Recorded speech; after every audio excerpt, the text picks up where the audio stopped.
Hello friends, welcome to Rishi arts. இன்றைக்கி நம்ம ரவை கேசரி எப்படி செய்யலான்னு பார்க்கலாம் வாங்க.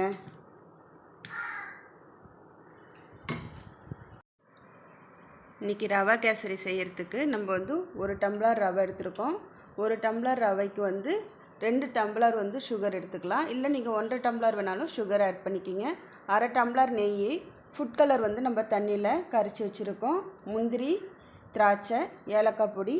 1 டம்ளர் ரவைக்கு 3 டம்ளர் நம்ம தண்ணி எடுத்துக்கலாம். நம்ம இப்போ அடுப்பை ஆன் பண்ணிக்கலாம். அடுப்பை ஆன் பண்ணிவிட்டு நம்ம எடுத்து வச்சுருக்கிற நெய்யை இதில் ஆட் பண்ணிக்கலாம். நெய்யை பேனில் விட்டு ஆன் பண்ணிக்கலாம். நம்ம எடுத்து வச்சுருக்கிற தண்ணியை இன்னொரு அடுப்பை ஆன் பண்ணி அதில் அந்த தண்ணியை நம்ம கொதிக்க வச்சுக்கலாம். சைடில் அது கொதிக்கிட்டோம். நம்ம இப்போ நெய்யில் நம்ம எடுத்து வச்சுருக்க முந்திரியை வறுத்து எடுத்துக்கலாம். ஆட் பண்ணி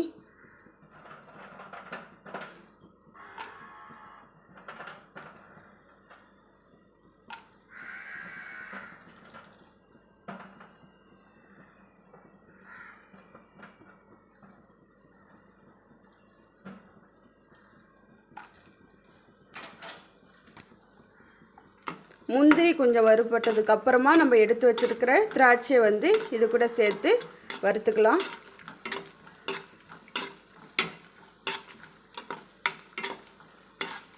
இப்போ இந்த ஸ்டேஜில் நம்ம எடுத்து வச்சிருக்கிற திராட்சையை ஆட் பண்ணிக்கலாம்.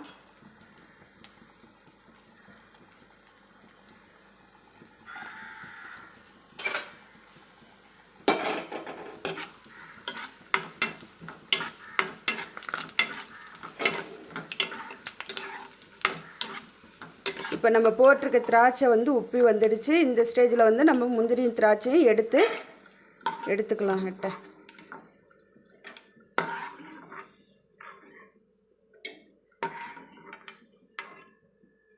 இப்போ நம்ம எடுத்து வச்சிருக்கிற ரவையை இந்த எண்ணெயில் இந்த நெய்யில் வறுத்து எடுத்துக்கலாம்.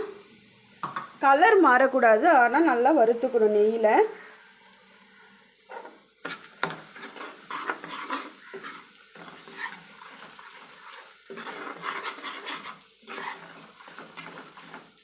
தீயை கொஞ்சம் குறைச்சி வச்சுக்கோங்க. மீடியமில் வச்சு நெய்யில் நல்லா இந்த ரவையை நல்லா வறுத்துக்கலாம்.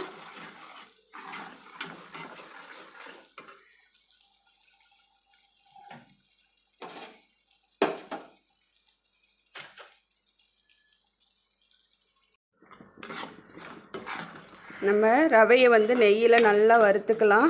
கலர் மாறக்கூடாதானா.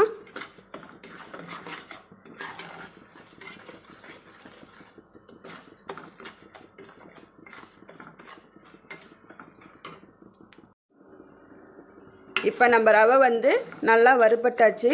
இப்போ நம்ம பக்கத்து அடுப்பில் வச்சுருக்கிற தண்ணியை கொதிக்க வச்சுருக்கிற தண்ணியை இந்த ரவையில் இப்போ ஆட் பண்ணிக்கலாம்.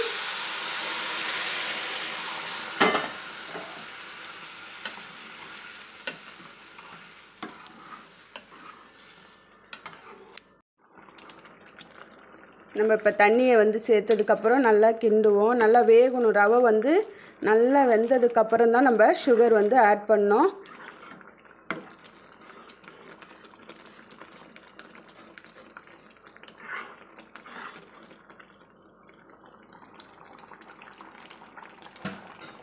இப்போ நம்ம இதை ஒரு 3 நிமிஷம் மூடியை போட்டு மூடி வேக விடலாம். இப்போ நம்ம மூடியை ஓப்பன் பண்ணி பார்ப்போம். ரவை நல்லா வெந்து வந்துடுச்சு. இந்த ஸ்டேஜில் இப்போ நம்ம எடுத்து வச்சுருக்கிற சுகரை ஆட் பண்ணிக்கலாம்.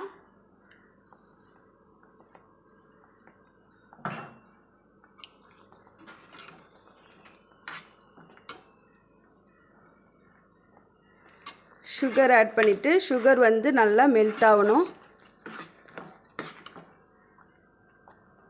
இதில் கொஞ்சம் நம்ம கரைச்சி வச்சுருக்கிற ஃபுட் கலரை இதில் ஆட் பண்ணிக்கலாம்.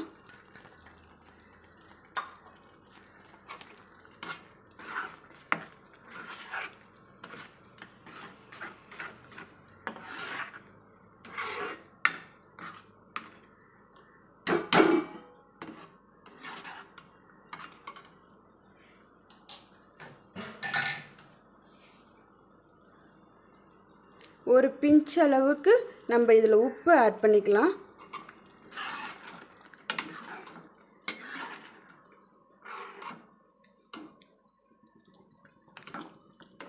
இது கொஞ்சம் கெட்டியாகணும். கொஞ்சம்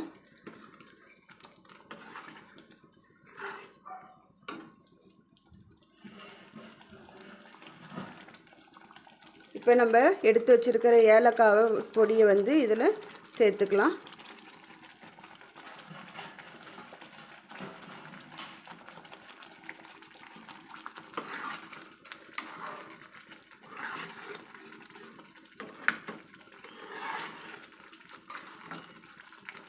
இப்போ ஏலக்காய் பொடியை சேர்த்ததுக்கப்புறம் நம்ம நெய்யில் வறுத்து வச்சுருக்க முந்திரி திராட்சையை வந்து இதில் ஆட் பண்ணிக்கலாம்.